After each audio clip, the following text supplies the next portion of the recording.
તો ચાલો મિત્રો આપણે વર્તુળ ચેપ્ટરમાંથી એક ઉદાહરણ જોઈએ। સૌપ્રથમ આપણે રકમ વાંચીએ।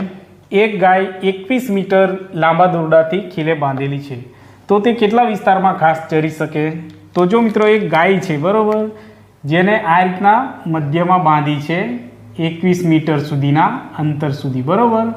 તો એ ગાય આ ખીલો છે તો અહીં સુધી એ કઈ રીતના આટલા સુધી ઘાસ ચરશે બરાબર। તો એનું અંતર આપણે શોધવા માટે શું કરીશું? વર્તુળનું ક્ષેત્રફળ શોધવું પડશે બરાબર। તો અહીંયા વર્તુળનું ક્ષેત્રફળ એનું સૂત્ર શું છે? તો પાઈ આરનો વર્ગ બરાબર।